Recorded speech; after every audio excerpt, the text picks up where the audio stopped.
Hey guys, Dave Keller here with Market Misbehavior. Today we're going to talk about an important breadth indicator registering a key sell signal this week.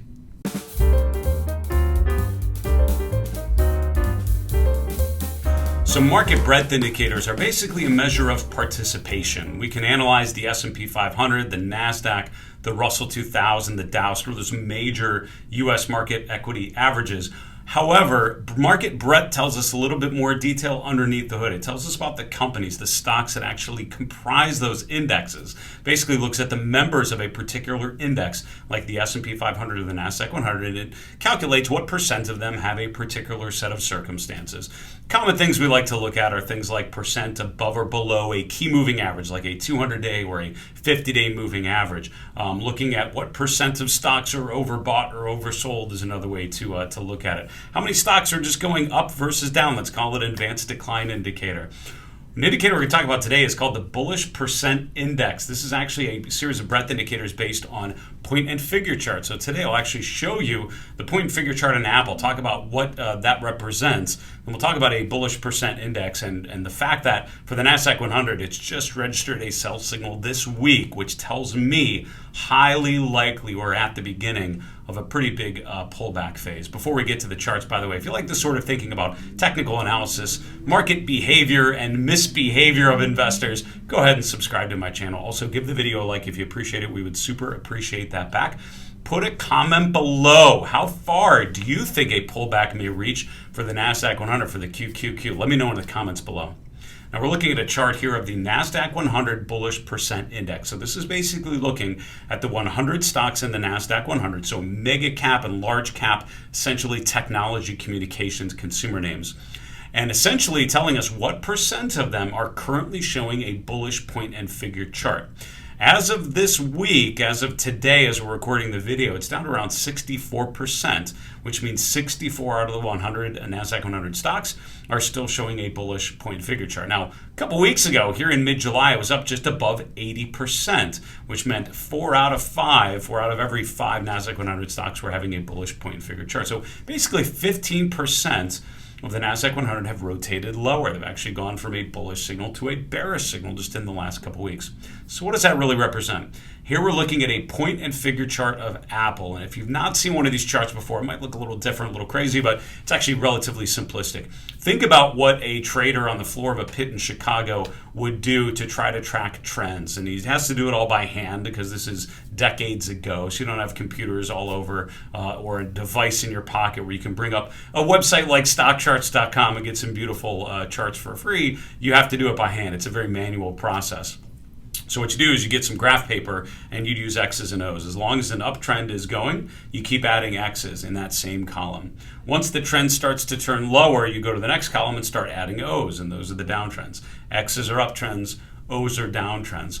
This is the chart of Apple, so you get an idea of what an actual point and figure chart would look. And this is using a traditional scaling, which means a stock trading in the 100 to 200 range. Every box represents $2. So every time Apple makes a new high, at least $2 higher than the previous high, you add another column of X's. Now, what tells you when to go to the next column over? That's called the reversal, which is a 3-box reversal, which means if we go at least $6 in the opposite direction, you go to a new column and you start adding O's going down. That's why a column has at least 3 boxes at any time, because that's the minimum requirement to move to the next column. Once the uptrend continues, you go back to a column of X's. Now, once you get that idea, the traditional buy signal would be a column of X's that goes higher than the previous column of X's. So you can see a buy signal here, another buy signal there, and another buy signal here.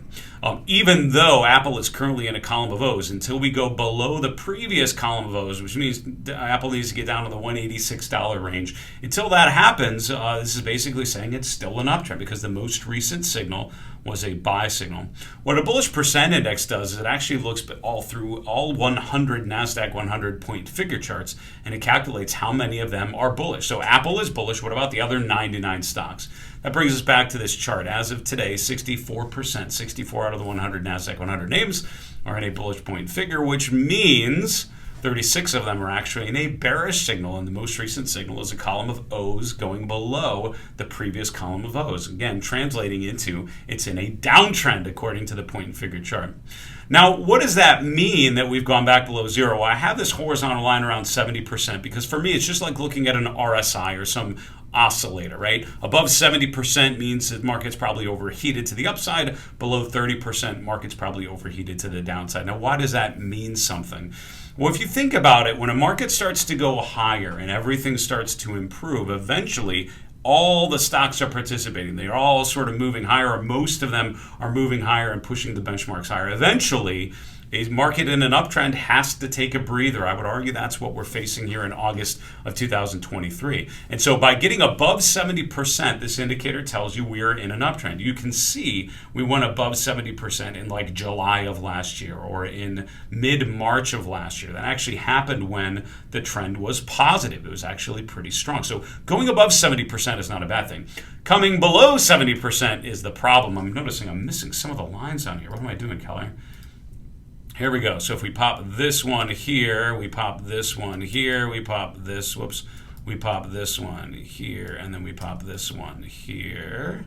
Now I've highlighted with red bars every time the indicator has gone above 70% and then come back below 70%. I'm doing that to show that going into the overbought region, going above 70% is not a bad thing. That just means the trend is positive. Coming back out of that overbought region, meaning the indicator going above 70% and back below, that's the sell signal. If you look down on the bottom half, this is the chart of the QQQ to show every time that indicator has triggered this sell signal of going above 70% and back below. You can see it's basically picked out all the major pullbacks in the downtrend phase of 2022, in a bullish phase of 2023. Every time we've seen that, it's usually been at the very least a meaningful pause, at worst a much steeper decline. Now, the last time we had a big signal like this was here. We had a signal in June, which was a brief pullback. Before that, it was in February. That ended up being about a 10-11% drop from 310 down to around 285. A similar move for the Nasdaq 100 today would take us from a high around 387, 388 down to sort of in this 340 to 350 range, depending on how you measure it. And so basically tells us we could have further downsides there. If we have a similar pullback to what we saw in February, that would take us down to that point. What's interesting is for a lot of individual stocks like Apple and others, this takes us to the 50-day moving average and a lot of times below there, but would start to make me think about Fibonacci retracement levels. Let's bring that into the picture as well. Where does a chart like this go if we do break support? By applying the Fibonacci framework, and I'm going to make it a blue line so it's a little easier to see. I basically said the low in December is the beginning of this big upthrust.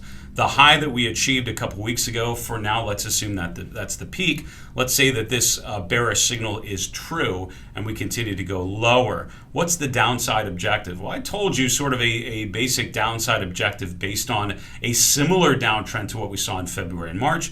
But what could Fibonacci retracement tell us? That actually says 340 is actually a reasonable downside objective, because what that would be is from the December low to the July high. 38.2% of the way is just below 340, which would mean, using this Fibonacci framework, we could pull back to around 340 and then rotate higher and actually still be a fairly constructive chart, because when a pullback remains above that first Fibonacci level, it tells you the world's not getting too bad. This is more of a constructive pullback, a reasonable pullback within the context of a longer-term uptrend. If you look at the seasonality in a pre-election year, August into September tends to be pretty weak. October, November into December actually tends to be quite strong. So pretty reasonable expectation that this could be a pullback phase. Maybe we hold that first Fibonacci level around 340, and then we rotate higher to threaten a nice move to new highs going into year end.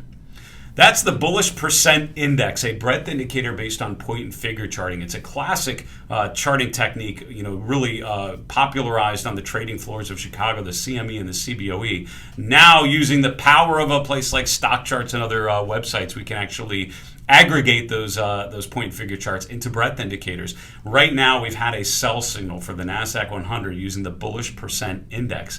What do you think about downside for growth stocks, particularly the QQQ? What's a downside objective? Do you agree with the bearish indication of this market breadth indicator. Let me know in the comments below what you see as downside for the QQQ and why. For Market Misbehavior, I'm Dave Keller. Be well and stay safe. I'll talk to you again soon.